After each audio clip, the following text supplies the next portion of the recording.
Welcome back to the podcast. This is a podcast where every episode my brother and I rewatch one of our favorite movies of all time. We'll discuss it, reminisce, break it all down, and eventually hand out some awards. And Bobby, I can't think of a more appropriate movie on the heels of Father's Day weekend and the U.S. Open coming to a climactic, exciting finish than to do the movie Happy Gilmore, which fits right in to the golf thing. And Bob, I know how much you love Tommy Boy, because when we did that podcast, you slipped into a different realm. Like you went, that was your moment.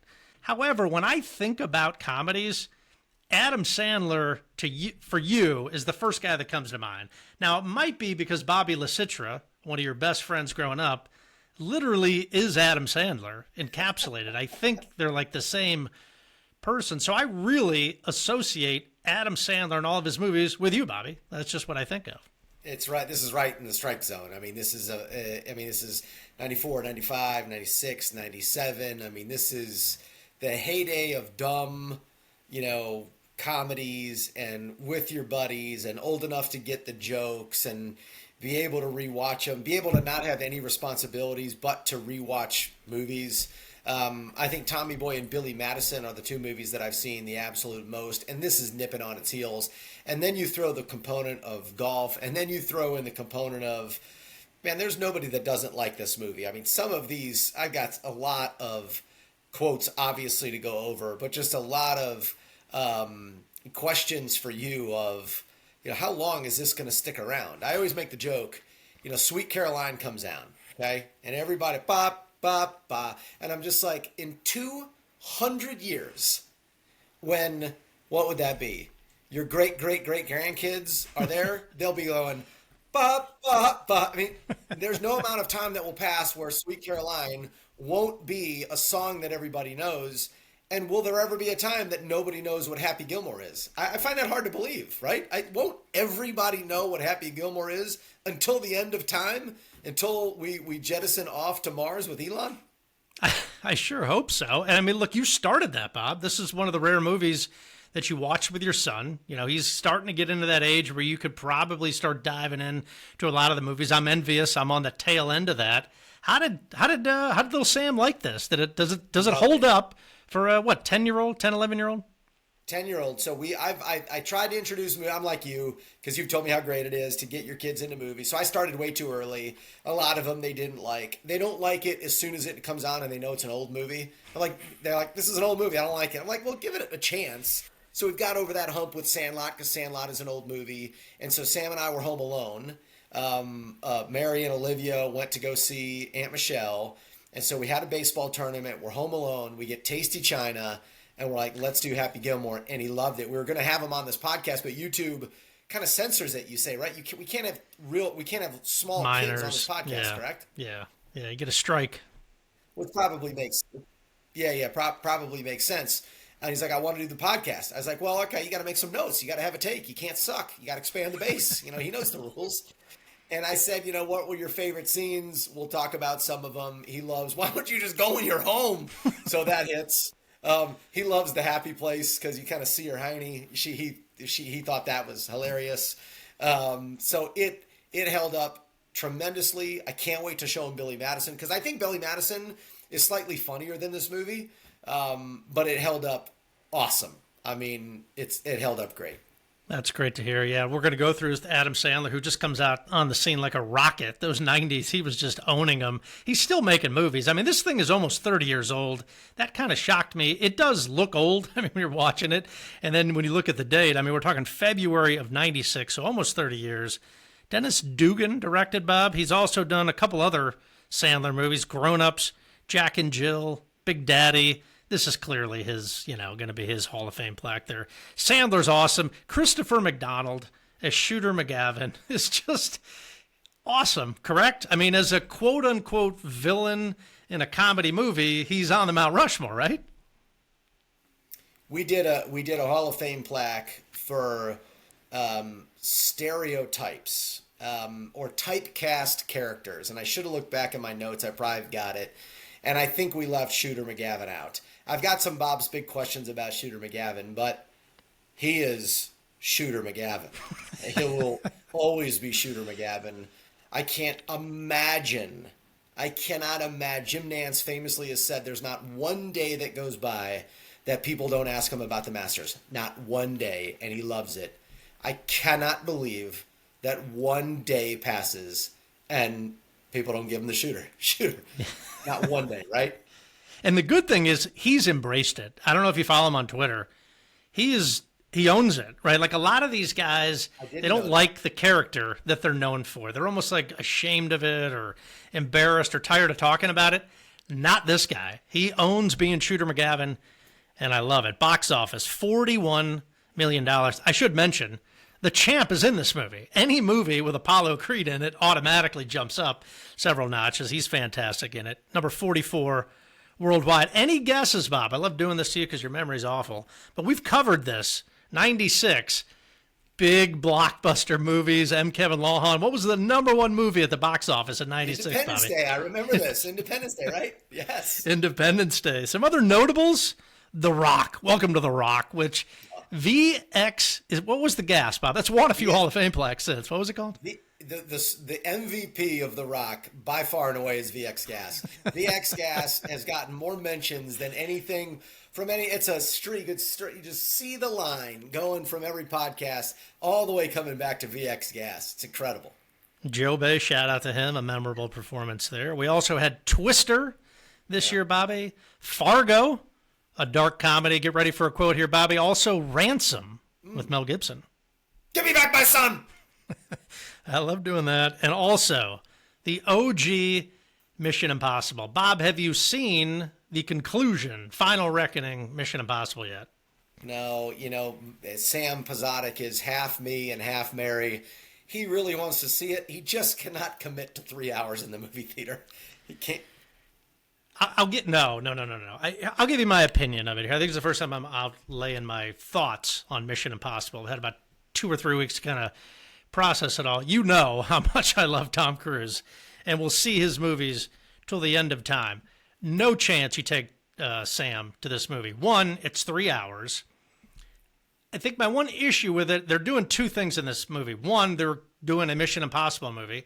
And number two, they're tying up 30 years worth of movies. There is an unbelievable amount of callbacks and references to these old movies.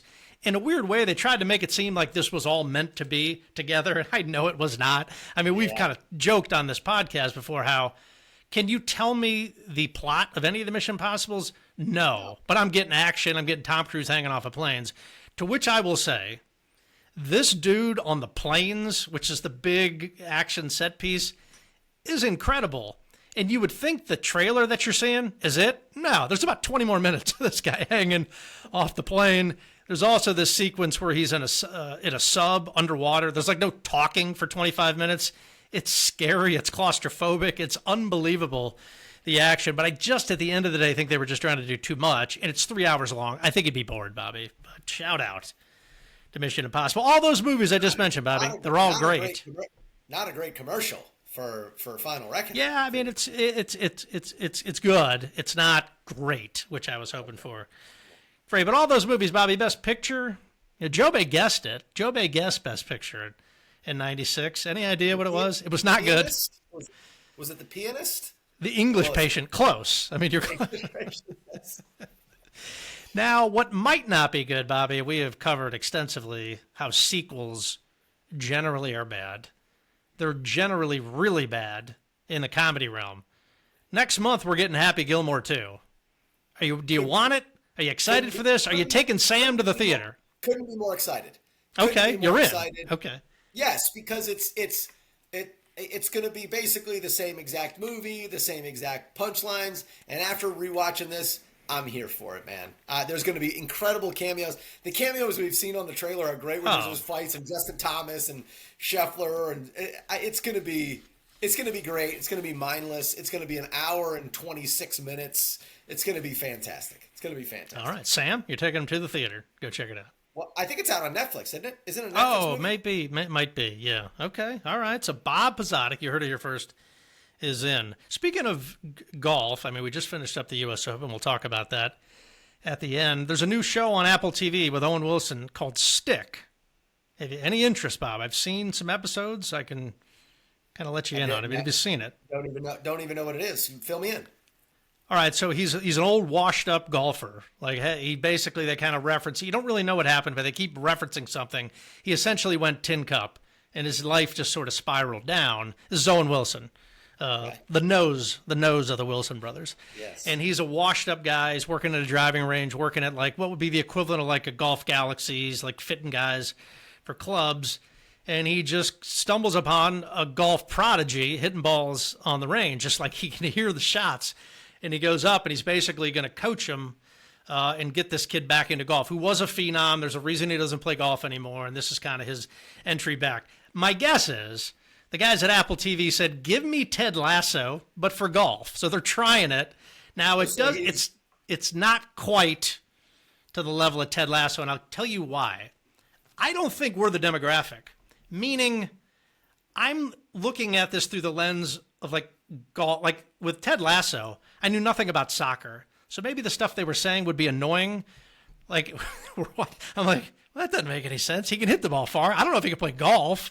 Or, hey, he's trying out for this thing right here, and that'll get him into the U.S. Amateur. Like, a lot of it just doesn't make any sense. But I would give it a shot. Lily's enjoying it, so that might.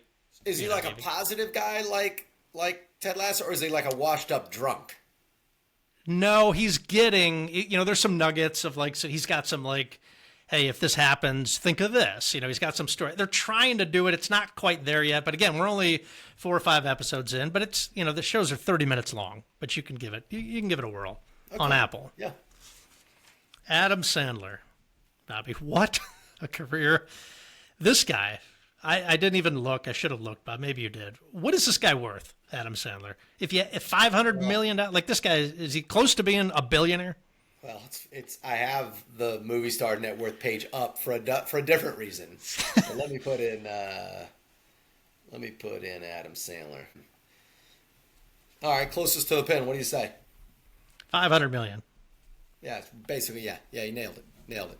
500 million. Okay, yeah. I mean, this guy is just a money machine. He starts, Bob, in the early 90s, 90 to 95. He's basically a regular on SNL. Cajun Man was always the one I kind of liked with him. You got any memorable skits? The Hanukkah song, I think, is kind of the legendary thing that he did. But Cajun Man, he was really good, right?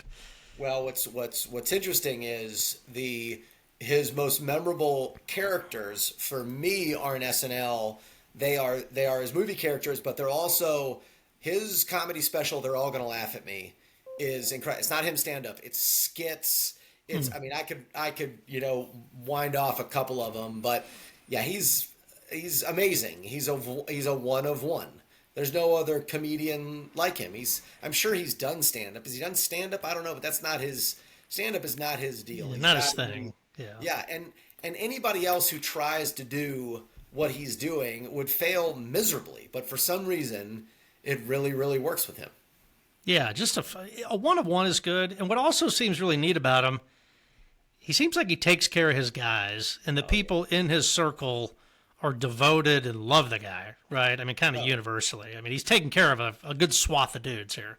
Oh, and not only the one-off characters like the caddy, the homeless caddy, that's his guy, he's in all of it. But like real actors like Steve Buscemi will be like, that's my guy. Chris Rock will say, that's the guy.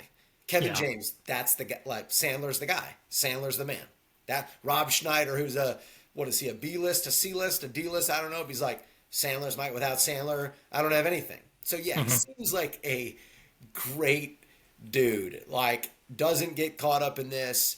For all intents and purposes, I guess he's a pretty good dad.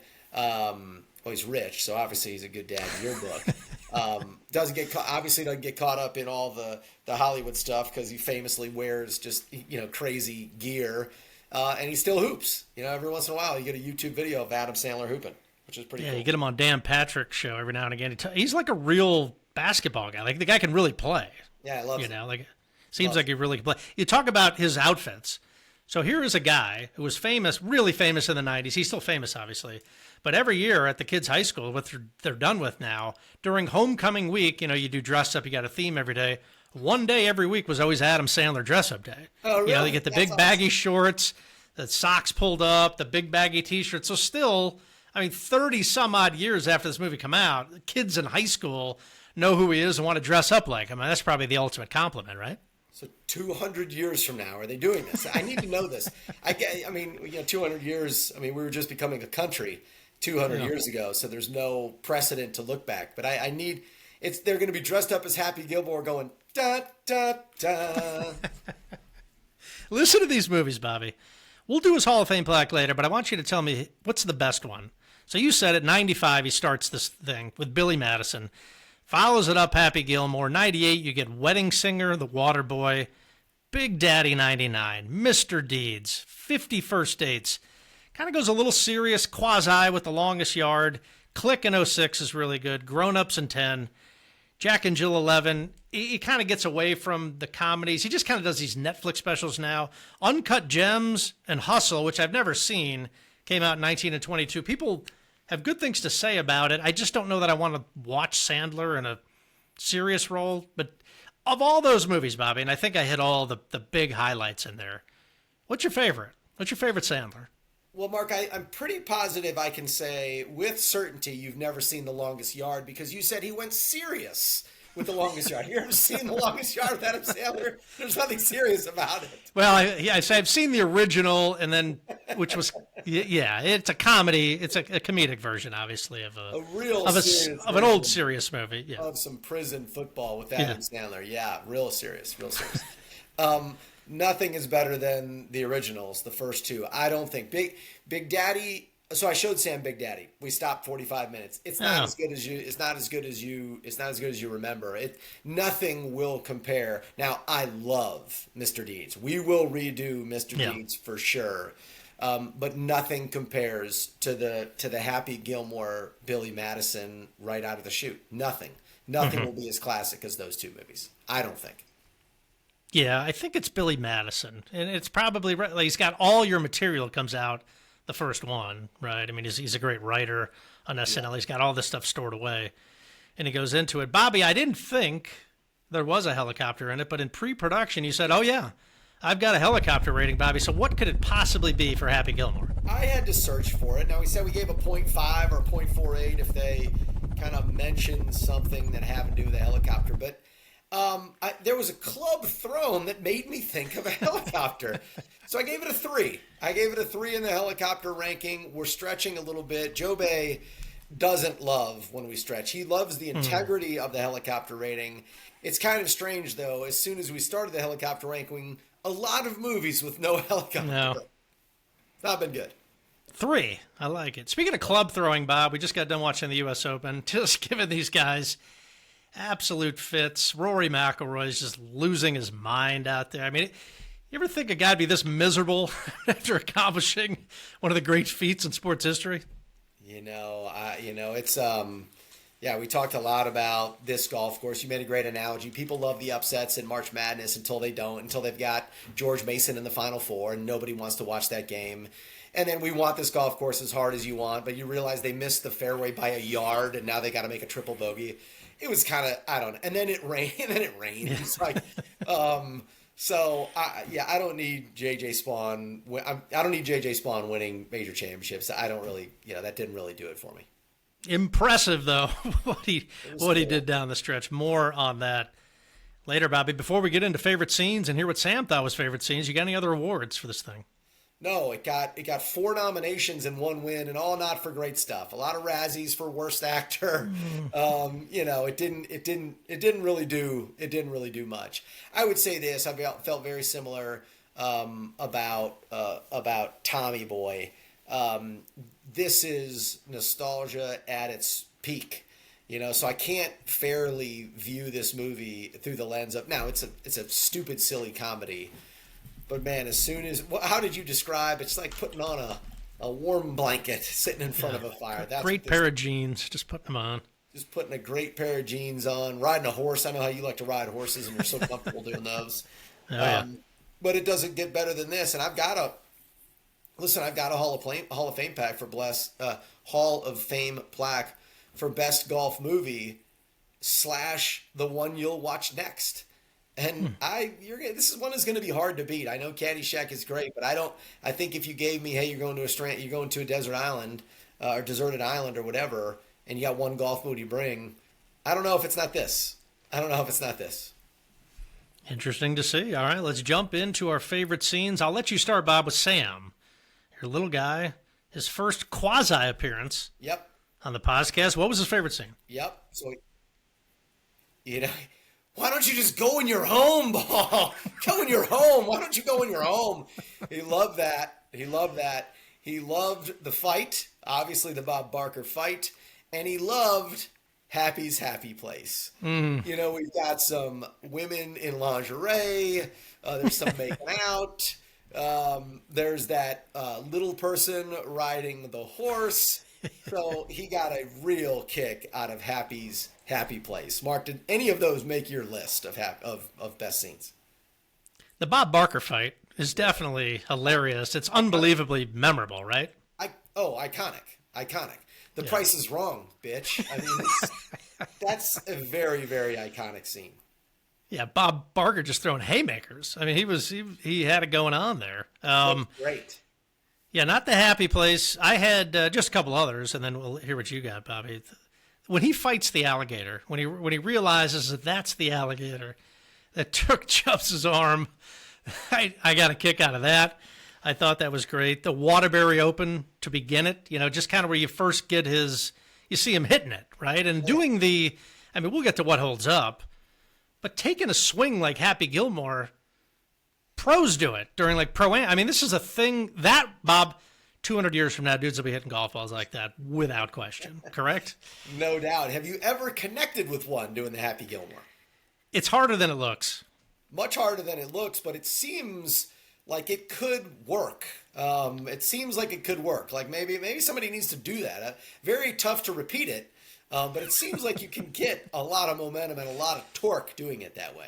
Yeah, like maybe if you're like really nervous and not hitting the ball well off the tee, it might be like a good changeup, right? Like, let me just try this, right? Yeah, they won't be doing it at Harbor Town. We would need some more, maybe like a British Open where it's just, it doesn't matter where it goes. Maybe we could do that. Ultimately, I think I go with the Bob Barker fight. It's my favorite scene. I think I laughed the most. I think it's got some of the funniest lines, and just it was the one I was waiting for the whole time, I guess. But what about you, Bobby? Yeah, it lasts a little longer than I remember. It just kind of kept going. The Waterbury Open, the Bob Barker. I love the hockey montage. I love him as a little kid. I love that his dad died from a slap shot. Yeah. Sam's like, oh my gosh, he died? I'm like, well, it's not a real story, buddy. But yeah, in the story, he's dead. So I thought the hockey montage was good. And then the final round is good. I mean, I've got some questions for you and Bob's big questions about, a heated final round. One of the toughest things about golf is that you can't try harder. Yeah. In a basketball game, you can play defense, you can play harder, and this and that, but like you can't just turn it on in golf. You can't say, okay, now I'm going to whoop up on you. So that's fun. And then the final scene, we talked about it.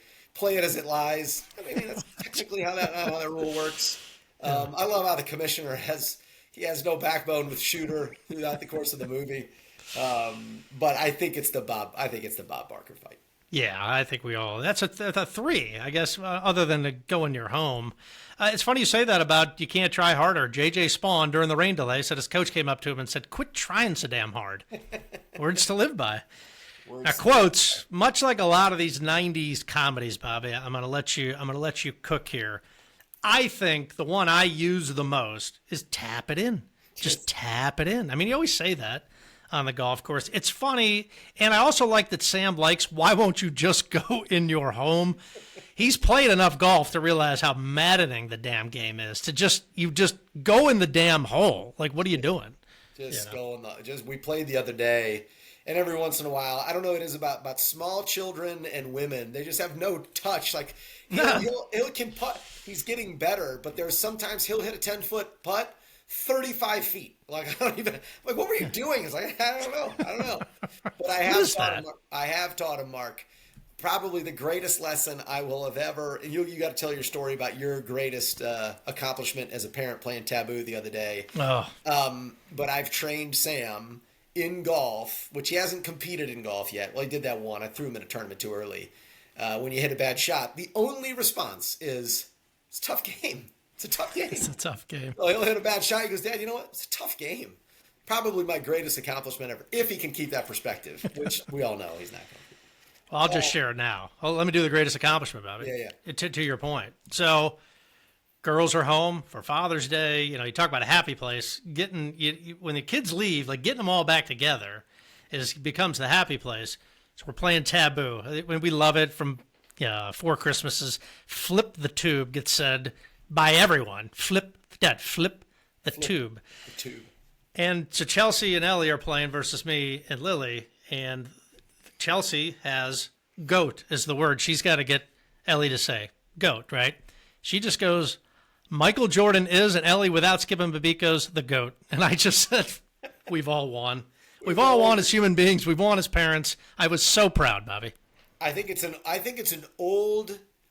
what helped you, it has to be an old version of Taboo, because you put GOAT on a Taboo thing made right now, Jordan's on that card, right? You can't say Michael That's a good Jordan point. That's a good point. Yeah. Right? You probably got to do that. So you got saved there. So let me just start with the ones that are most said, and probably most recognizable. You said it. It's all in the hips. Just give it a little taparoo. Every time we see a limousine, you don't see them often more, but if you see a nice car pulling up, me and Bobby LaCitra, it must be Burt Reynolds or something. I love that quote on so many levels, because Burt Reynolds that's not the most famous guy you would think of. Doing the bull dance, feeling the flow, working it. Kevin Nealon, a great scene stealer. Sorry, spoiler alert. He's my great stealer. Step right up and see if you can outdrive the amazing golf ball whacker guy. I love saying that. If I saw myself in clothes like that, I'd have to kick my own ass. Say that a lot. Yep. Guy spends more time in the sand than David Hasselhoff. I mean, come on. If that's Great. Not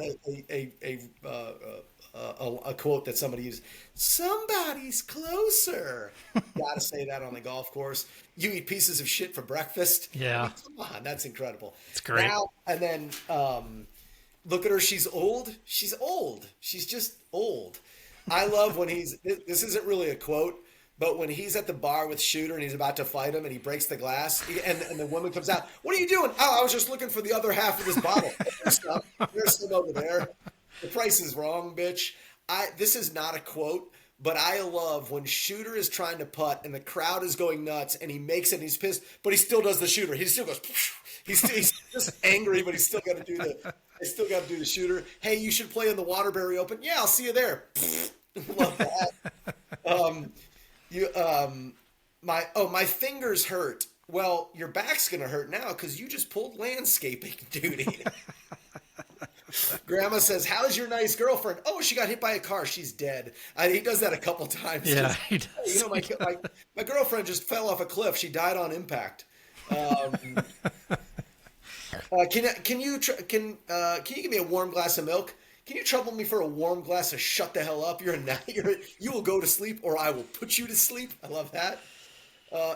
This is so good. He goes, they wouldn't let me play on the pro tour. Oh, is it because you're black? No, because the damn alligator built my hand. Mista.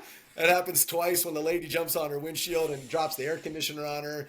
Jackass. You know, the guy's calling him that. Golf requires goofy pants and a fat ass. You should talk to my neighbor. Probably a great golfer. Huge ass. That's it. Oh man. I think that's all I got. Whew.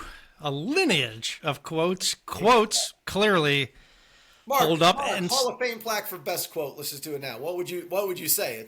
Give it a little tap it in. I think tap it in. Tap it in. It's all in the hips. It's all in the hips. And he's like, come on, baby. Just trying to ease the tension. He's the best. Apollo Creed's the best. Apollo Creed, the champ. That'll come up in questions. Chubb dies? I mean, I forgot. Why? Didn't need to. Almost 30 years, Bob.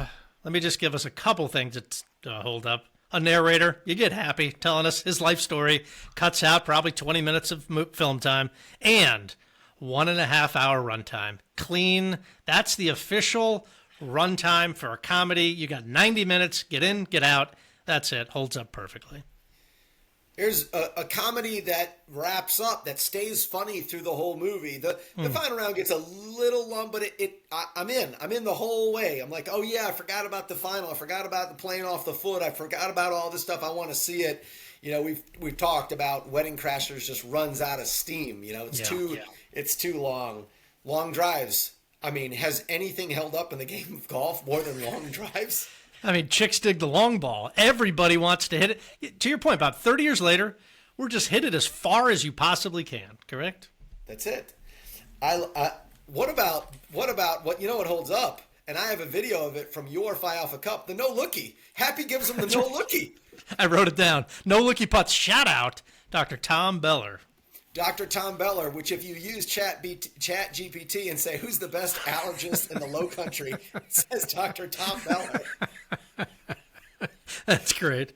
You know what holds up? And unfortunately, the only time I eat it is when I'm in some obscure town that I've got to drive to work is Subway. Subway sandwiches are fantastic. They are. And I never eat them. You eat them? I never eat them. No, pub sub. Like if I'm getting a sub, it'll be a pub sub or like Jimmy John's. That bread at Jimmy John's is undefeated, I think. It's really, really good. I love grandparents loving anything. A couple times in the movie, he's like, hey, Grandma, I'm on the pro tour. She goes, oh, that's nice. That's a good one. Hey, Grandma, we got the $275,000. You're going to get your house back. Oh, that's great. You know, it doesn't matter. They just love it. Vern Lundquist holds up. Oh, just the best. Incredible. Giving money to the homeless. I've talked about this before. Although I've got to turn the leaf on that. I'm just getting a little annoyed with big crowds, and so I've passed a couple homeless people, today being one of it, coming through downtown, and I was like, I gotta go, buddy. I'm sorry. So I felt kind of bad about that. Sports movies holds up. In the M. Kevin Lahan, most obvious what holds up? Golf. Golf is the best. It's just the best, man. It's just absolutely the best. Shooter McGavin holds up. Happy Gilmore show holds up. College kids will be watching this movie and talking about it forever. Ratings and money being the only thing that matter. It's like, Happy, we got to throw you off. Well, the ratings are showing this is pretty good. You do anything you want. You do anything when you want when you make money. So that's it, Mark. That's all I got. Oh, great call, great list. Just a couple more what holds up. You know, hating IRS agents. You get the IRS guy over there taking grandma's house. I mean, that, since the dawn of time, you're going to hate the tax collector. The happy golf swing. You said golf, which is the correct answer, but his golf swing is done at a buddy's trip at least once, along with the no lookie. Sneaky good soundtrack. And it's the Happy Gilmore. It's the Happy Gilmore. Yeah, it's, you see that, what is that? No, that's the Happy Gilmore. That's the Happy Gilmore. Clearly. Sneaky good soundtrack. Bob Barker, I mean, that guy holds up. Just a good right hook. Yeah. And then the big checks. Do they do that anymore on tour? I miss the era of getting the big check. They probably don't do it now because it's embarrassing how much money is on it. But like back in the day, you'd see these guys standing there, $270,000 for winning the U.S. Open. Big checks, Bob. I think that holds up. I tell you, what holds up? Live Golf. Because did you see what J.J. Spawn won yesterday? $4.3 million, JJ. Tiger Woods took it up a level, and Live Golf took it up a level. Some people need to start recognizing this. And these guys' contracts are coming up, huh? I guess I just forgot they're on contract. So they all just come back to the PGA Tour, correct? Well, DeChambeau says he wants to stay there. And I agree. I think it's perfect for DeChambeau. DeChambeau wants to create YouTube videos, break 50, and show up at 4 majors and give it a run. I'm not so sure about the other guys. But I don't know. It's a lot of money. Yeah. Well, but I guess there's no more guaranteed money after this. Well. So, I don't know. We'll see what happens. All right, Bobby. You've hinted at it. Questions. I'll just want to kick us off. Sandler's great. We all love him. Is he the same character in every movie, Bobby, and it somehow works? Yeah. That's the beauty of it. That's the beauty of it. I mean, that's when they got the Chalamet, Timothy Chalamet. He's not speaking like a character of Adam Sandler. He's like speaking as Adam Sandler. It's the same guy. Same guy. What do you got, buddy? Chubbs dies. Do we need Chubbs to die? Why did he have to? I had forgotten. I forgot when he fell out the window. I'm like, oh my God, yes, Chubbs dies. Why? It'd have been great to have Chubbs there, speaking some words of encouragement at the end. I don't like seeing, well, Apollo Creed dies in Rocky IV. There's just a theme. He died in Predator, Bobby. Do we have a problem? Does Carl Weathers have a dying problem in movies, I guess? Well, he's got a big dying problem because, as you know, he died in real life. He's got a big dying problem. Chubbs, rest in peace. Are we sure Chubbs is a good mentor? He gives him the hockey stick to putt with. I'm not positive that's the right thing. And when he first meet him, he knows he's in trouble. He goes, "No, we're gonna put off joining the tour for a couple months." Like, come on, Chubbs, that's not great advice. Just get him out there. Yeah. Why doesn't Grandma just tell Happy that the conditions are not great at this place? Like Adam Sandler would thump Ben Stiller in a minute. I mean, it would be game over. Why is she so secretive about the conditions? Yeah, good point. Should have just said something. Yeah, Happy would have her live with him. I mean, right? A couple questions on Shooter. Why is Shooter in the bar after he wins a PGA Tour event with like all the other people? He's just won the event. He won $275,000, and he's just sitting there sipping a beer as Happy walks in. What is he doing? What is he doing there? A follow-up question to that, Bob. They're on the tour, yet they're always back home. Like they're just always kind of near his house, seemingly. You know? Yeah. Exactly. Also, why is Shooter in the commissioner's office when they're there to talk about Happy's behavior? Makes no sense. I guess he's the grand poobah of the tour. Yeah, but you're right. Why is he in there? No, he doesn't need to be in there. Why are some of Happy's drives normal length? Like we saw a couple approach shots where he's just 2 yards ahead of Shooter. Is it a miss hit? Is it a big cutter? Is it a fairway finder? Did he take out a 7-iron just to hit the fairway? What's going on when he's close to that? It seems like he would need a fairway finder because at full bore, which brings me, full bore, he's hitting the ball 400 yards, which to my question I have for you, Bobby, as a connoisseur of golf facts and industry, have you ever seen a 400-yard sign on a driving range, which you see in the beginning, and he's hitting it out there? Even today, you don't get a 400-yard sign. No, you don't get a 400-yard sign. Usually, they might put like a bus out there. If you get like hit a bus, you get something. Yeah, it's a miss. It's a miss for sure. Would the PGA Tour ban Chubbs for having one hand? That doesn't make any sense.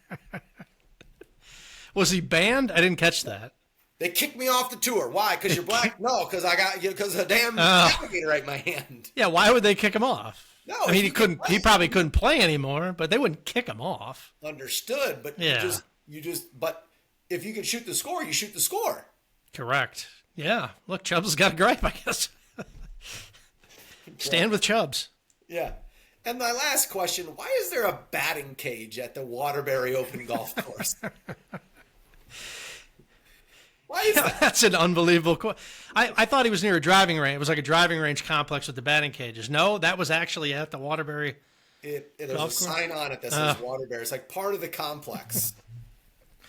Furthermore, he's just in there just taking balls to the chest. It's awesome. It's awesome. Those are all my questions. Now, the overarching question of this, and there's no way I could put it into a Bob's Big Question or a Hall of Fame plaque, is there doesn't seem to be a scoring system that's consistent with the game of golf in this movie. Mark, do you want to talk a little bit about that? Yeah, look, there's a point in the big climactic match, or during, I don't remember which round it is, but where Happy gets really angry. He can't find the happy place. His happy place is ruined with Shooter in there, and he gets a 12 on a hole, Bob. I mean, what would you say he got on that hole? I tried to do what did Happy actually shoot in this final round? You can't really put it together. You could have if I didn't have a job. I think I could do it. But it's like you said, he dumps it in the water, and like, why is the crowd cheering when he goes and finds his golf ball? It's still a penalty. It doesn't matter. It doesn't matter if you find your ball or not. Yeah. But he hits a billion shots and he goes from 5 under to 4 under. So I don't necessarily, maybe some sort of modified Stableford scoring system. I don't know. Maybe that's what it was. The only thing left, Bob, that you didn't cover, which we've got to address, is just playing it as it lies. I mean, we get to the 18th hole here for the Tour Championship. Shooter's ball comes to rest on Jaws, the guy from James Bond, the big oaf, Mr. Larson. He's got to play it off his foot. And then the TV tower comes down, and Happy's, yeah, you're right, just play it as it lies. You got to putt through it. I mean, we're really suspending some disbelief, I guess is the quote. But whatever the word is, yeah. And that spineless commissioner, Shooter's like, no, you got to play it. He's like, I'm afraid he's right. Happy, play away. You know, he's got his thing in front. That's not true. That's not what you do in the game of golf. Come on. I guess not. But look, a lot of these guys are griping from yesterday. They're like, look, the golf course was unplayable. We're hitting. Adam Scott said his iron was like an aquaplane going through the fairway, just skanking the ball all over the place. So maybe there's some truth in that. Play the ball as it lies.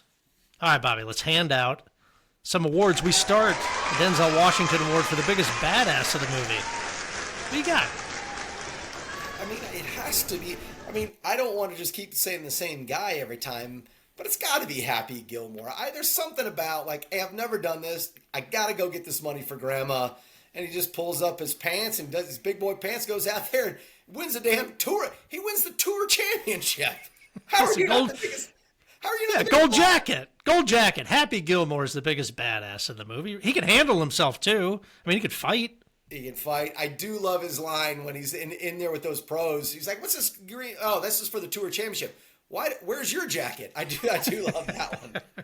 Yeah, he's the biggest badass. Not a lot of badasses in this movie. Bob Barker is probably a distant second, but you know it's Happy Gilmore.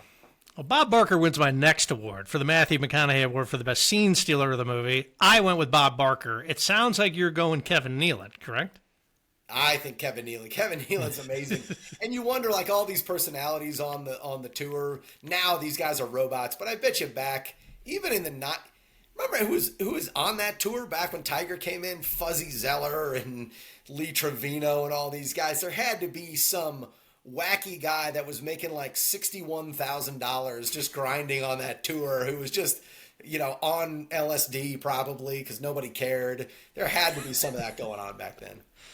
Yeah, there were no trainers. There was no gym at the event. No guys eating kale salad. I mean, it must have been a lot more fun back in the day. Had to be. Which leads me to the big Tom Callahan Award for the best parent. You mentioned him, Lee Trevino. He was the richest guy that I could find in the cast. I'm going Lee Trevino, Bobby, as the best parent in this movie. No, I'm going Happy Gilmore. He's the best, man. He's the absolute best. A great guy, takes care of people. He's tipping homeless people. He's bringing homeless people on as their caddy. Yeah, he's the best. He's the best parent, and he's worth $500 million right now. So that's true. You mentioned all the golfers that are going to be appearing in Happy Gilmore 2. I mean, they got them all, like Scheffler, McIlroy, JT. It seems this is going to be a lineage, just cameo after cameo. In this one, all I could find was Lee Trevino and Mark Lai. Did I miss anybody else? It was just the two dudes, right?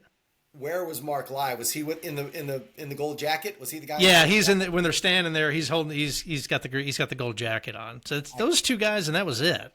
You know, people were like, "What? What kind of movie is this?" You know, Lee Trevino didn't care. No, they didn't care. I mean, they missed Tiger Woods by a year.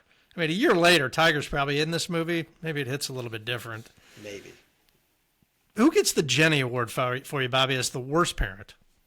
It has to be Ben Stiller. I mean, you can't take advantage of old people. You can't do that.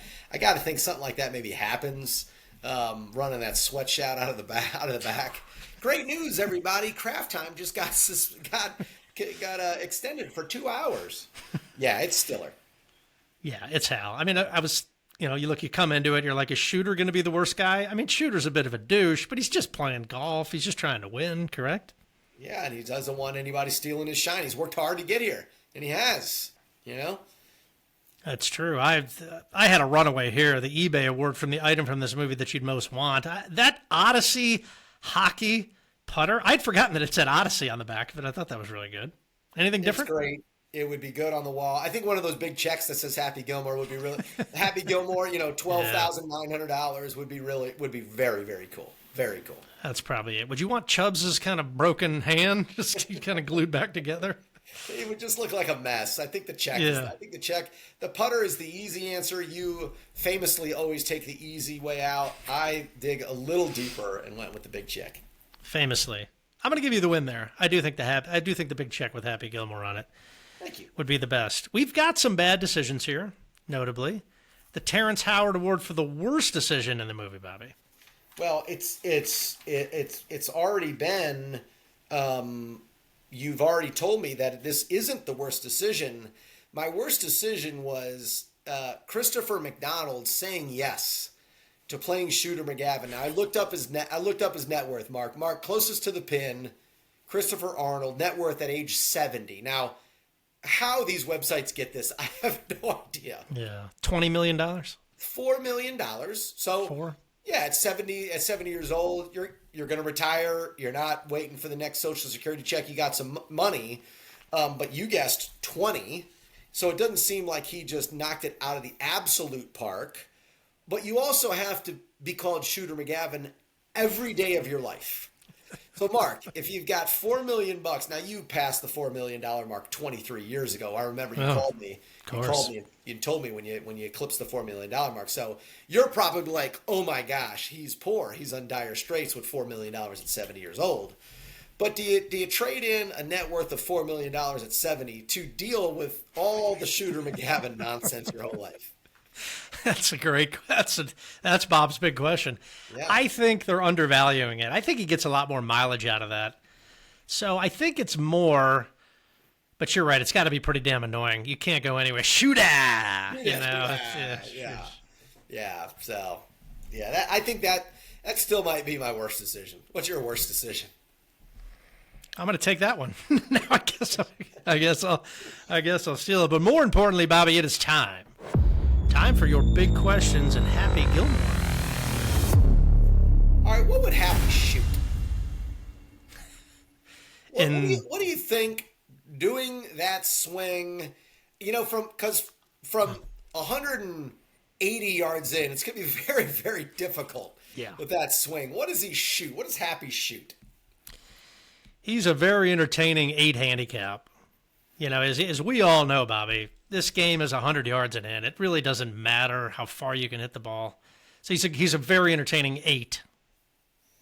I think he's way higher than that. I don't think it's very difficult for that guy to get it in the hole. Yeah.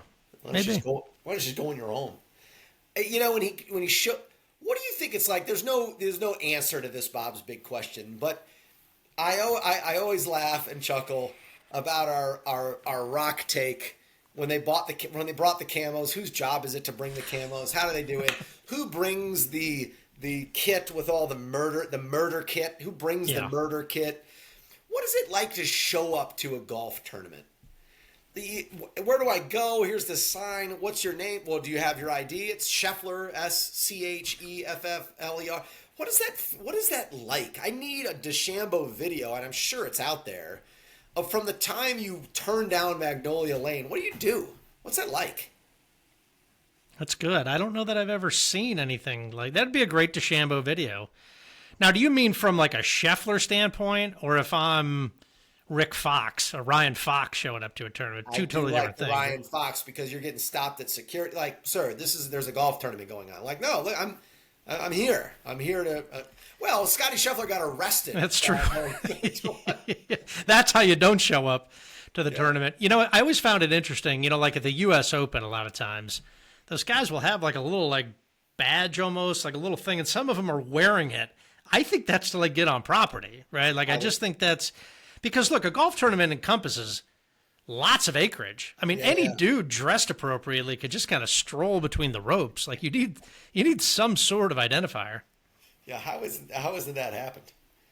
All right, Mark. So they put Happy puts a quarter down to mark his ball, and the caddy picks it up. Is there a penalty for doing this, and what is it if there is a penalty? I have the answer.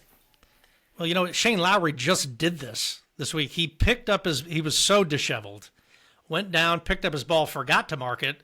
I assume it was a one-stroke penalty, and you just replaced it. Is that what happens? That's right. It's a one-stroke penalty. If you or your caddy does it, So the guy, the homeless guy, sees the cord and picks it up. It's a one-stroke penalty. Now, if you do it on purpose, you could get disqualified. So if you take it on purpose, so Happy maybe disqualified after he took it on purpose. That would be the worst decision. Hiring that caddy. That would be the worst decision. Mark, would golf be better if fans could heckle and make as much noise as they want? Would it be better? I don't know if it'd be better, but I do think more like the apps. Guys seem to be getting better with it because you don't see too much of that absolute silence, or guys like turning around. I mean, the old Tiger with the clicking. I don't think it'd be better with heckling. Although the Ryder Cup is the most fun thing to watch, and you get it there. But I don't know that you'd want that on a weekly basis. Do you? I just like the way it is now. You mean there's other sports that do this. Tennis, you're not and when they're trying to serve. So yeah, it's probably not better, but it is fun to get it rowdy.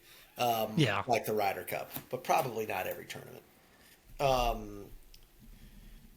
What would you shoot playing like Happy tomorrow? What would you shoot playing like Happy? I'd just shoot 80, Bob.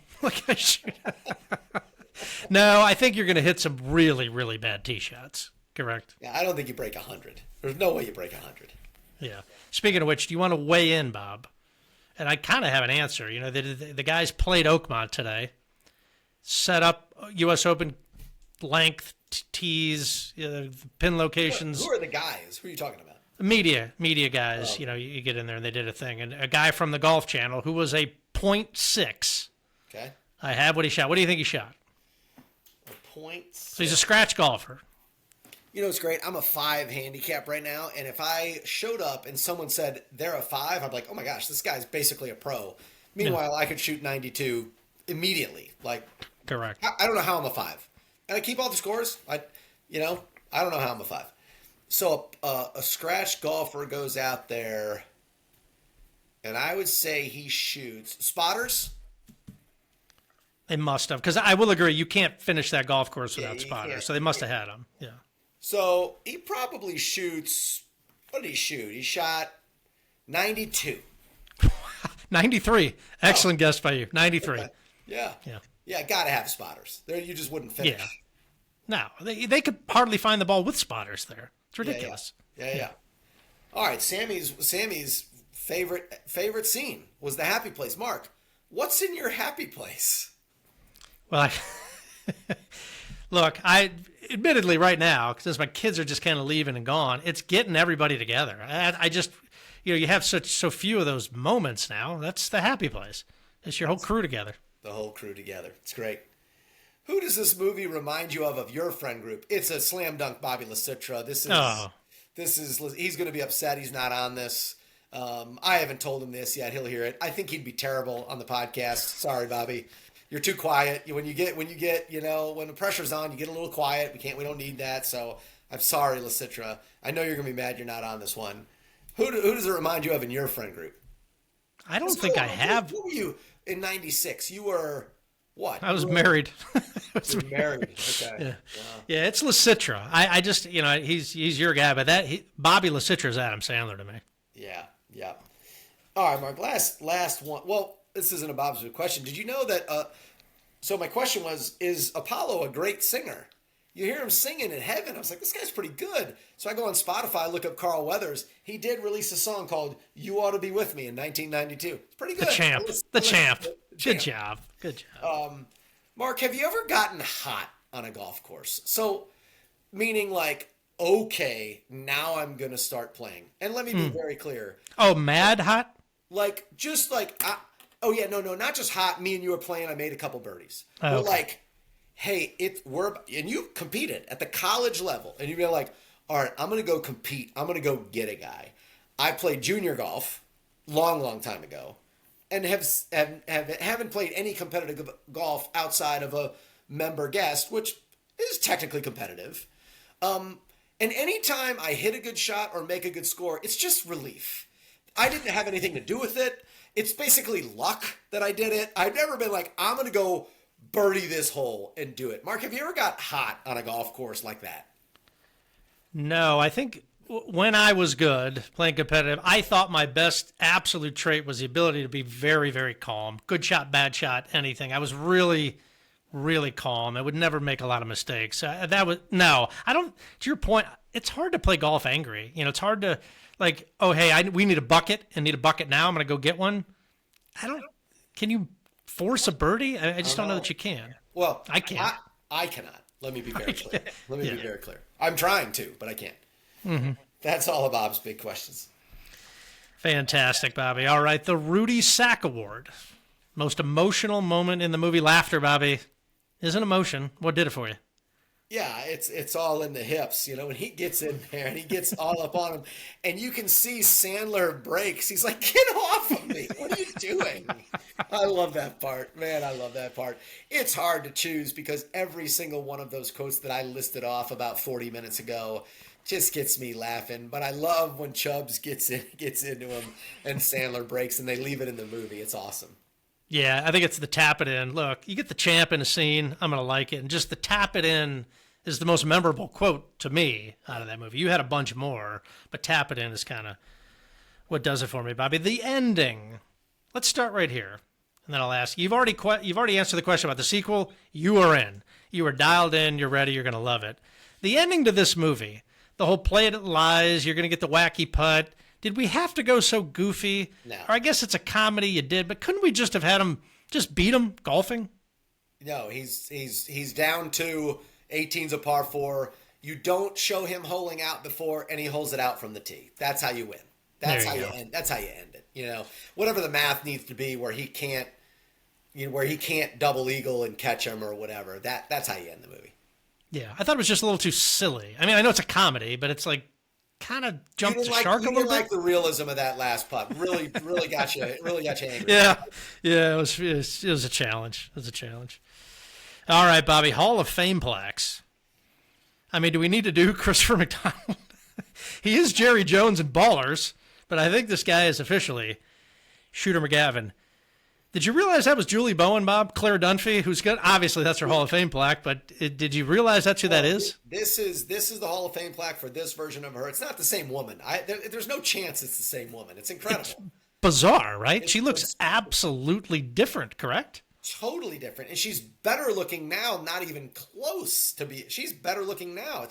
It's amazing. It's very weird.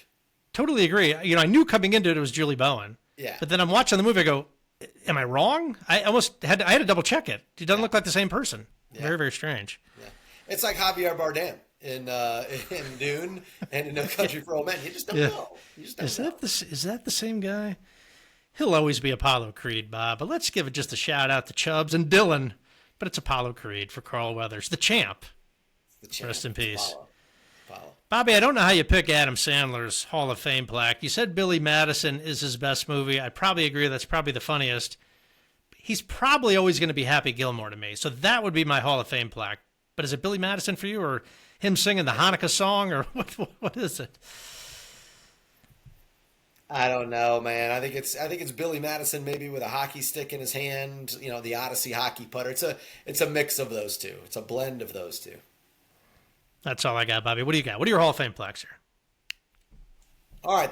When Vern Lundquist goes in the Hall of Fame, does he go in as a golf announcer or a SEC football announcer?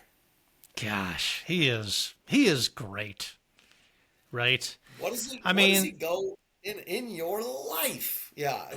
To me, what I'll remember the most is the maybe, yes, sir, and then the in your life. He's great at football. It made it. He's one of those guys where you hear him and you know it's a big game, right? That's Florida, Georgia, right? Like that is just Alabama, LSU, Vern Lundquist. Hold on, Mark. It is not for you. It is not the Florida Georgia game anymore. It's the Georgia Florida game. It's the Georgia Florida. That's right. That's right. I say golf, Bob. Look, think of the things he called. Nicklaus, his most iconic moment, and Tiger's most iconic moment. Doesn't get any better than that, I don't think. Yeah. That's a really, really tough one.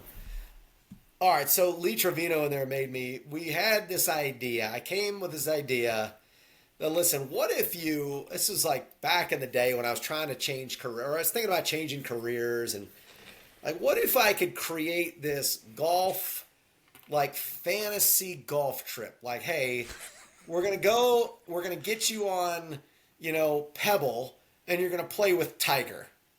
Somehow this gets done. I don't know. I do still think there's a market for this. You would just have to pay them ungodly amounts of money. Insane. It's not going to work, but it's like, and people don't want to go play with JJ Spawn. They don't want to do that. So me, you, and Colucci just around the pool with a couple libations just started rattling off like, no, we don't get Lee Trevino. We get Leo Trevino. So, Mark, I can't remember them all, but I just started listening. Best fake golfer name we came up with. We had Tiger Wood, not Tiger Woods. So these people pay all this money. They show up. They're so excited to meet Tiger, and it's Tiger Wood. It's just like some white guy.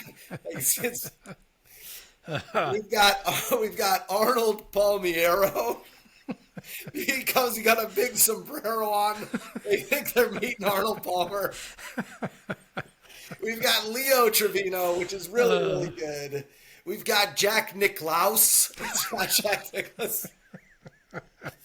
And not Phil Mickelson, but Phil Mickelman, which is a good one. And not Tom Watson, but Tom Weston. And then I added this last one in honor of our U.S. Open champion. It's not JJ Spawn, it's JJJ Spawn. Look, I hope other people find this funny. Maybe it's one of you had to be theirs. I think the best one is the one you left off. It was the one that first came to my mind, Bobby. How would you like to play with Greg Neerman? Oh, no, I forgot. Not Greg. Wait, no, we paid to play with Greg Norman. Well, no, you didn't. Check the contract. It's Greg Neerman. So good. Oh, that was great. Neerman. I think my favorite is Arnold Palmiero. He'd be this really short Mexican guy with a big sombrero. Can't play a lick of golf, but he can't speak English. His name's Arnold Palmiero. Oh, yeah, that is all right. Unbelievable. Best game show host of all time. You got Bob Barker. Who? You got Alex Trebek and Pat Sajak, which I think that's the Mount Rushmore. And then I put in Dick Clark, Steve Harvey, and Regis Philbin. Who's the best game show host? Man, I hate to be a prisoner on island moment here, but I think you got to go Bob Barker. Correct? He's pretty. I mean, Alex Trebek, I think, was universally beloved, right? And maybe I'm going to go switch Alex Trebek because he would get spoofed on SNL. He would famously kind of like sneer at the contestant if they got it wrong, just like chastise them with the correct answer. I go Trebek, Bobby. You? Yeah, I think it's Trebek. It's Trebek. I already talked about this. The best golf movie that you're going to watch again. What's the next best golf movie that you're going to watch? Happy Gilmore, Tin Cup, or Caddyshack? What's the one you're going to watch next? Maybe Tin Cup because I haven't seen it in a while. Yeah, that's true. That's cheating, though. That's cheating. Yeah, but let's go Caddyshack or Happy Gilmore. Yeah. Man, Caddyshack just has a bazillion quotes. It does. Yeah, it maybe slips it by a nose. Okay. All right, best Happy. I just asked Rock, is there anybody named Happy? I mean, it's an incredible name. So who's the best Happy out there? You got Happy Gilmore, leader in the clubhouse. You got Happy Hogan from Tony Stark's bodyguard, John Favreau. Happy Hogan. Okay. You got Happy Rockefeller, was a famous philanthropist who I'm sure you know about. You got Happy Chandler, is the governor of Kentucky and Major League Baseball commissioner. Pretty good career. Wow. Happy Chandler. You got Happy Flesh, who we all know was a Major League Baseball player. And we got Happy Hairston, who was an NBA player. Mark, who's the best Happy out there? Well, the answer is Happy Gilmore, but could you imagine being a Rockefeller and your name is Happy? I mean, talk about striking the lottery. Happy Rockefeller. Hey, Happy Rockefeller. Damn glad to meet you. Damn glad to meet you. Damn glad to meet you. That's all I got, Mark. Great job. Great job. No, great job to you. Bobby, is there a world where Shooter McGavin could win the MVP of this movie? Do we need Shooter more than we need Sandler's Happy Gilmore? Mark. No. In a world where at some point, if this podcast lasts, if it keeps going, if the listeners still enjoy it, we're going to do. We can't do a bracket style like we did at the pool with Colucci of best movie characters of all time, because there's just some unbeatable characters. One being that who's beating Rocky? Can't. So it's almost Undefeated. it's like, hey, let's have a debate of the best golfer of all time or the best basketball player of all time. It's not. It's going to end up with Jordan. But I mean, Happy Gilmore is. I mean, he's a really, really iconic movie character. He really. There's not many people that don't know and haven't seen Happy Gilmore. Sandler gets the MVP award. Great job to him. We end as always, Bobby. Podcast predictions. A question on the U.S. Open. Do you like watching these guys really have a hard time? Some people just look, I like it. I want to watch them make bogeys. I want even par to win it. Where do you stand on it? I'll tell you first, I am not a fan of it. I just don't like these guys. Just the ambiguity of a foot off the fairway and you can't move the ball down the thing. I just not a huge fan of it anymore. You? That's what I don't like that type of difficult. I don't know if I don't know if I want Shinnecock where you can't keep it on the green. I don't know if I want, I guess I don't know now that I'm saying this, I know it's not a U.S. Open, but, down at the island course at Kiowa when the wind is blowing and there's water and this and that, I cannot stand 300-yard par threes. My favorite par three in the entire world is in one of my favorite golf courses, and I get to play it here in a couple weeks again, is Erin Hills. I love that golf course. There's not a tree on it. There's something about it. I just love that golf course. And number 9, it's 135 yards, and it's like, I have no idea how I'm going to put this on the green. And when you hit it on the green, you're like, yes! 300-yard par, come on. It's luck if you hit the green. Don't tell me it's not luck. It's luck, if you hit the green. So I don't love that. I don't missing it a foot off the fairway. Yes, there should be penalty, but can't move it down the fairway. And from what I've heard I know a guy who's played, probably the guy I know that has played the most great golf courses in this country. And he says, Oakmont's my favorite course that I've ever played.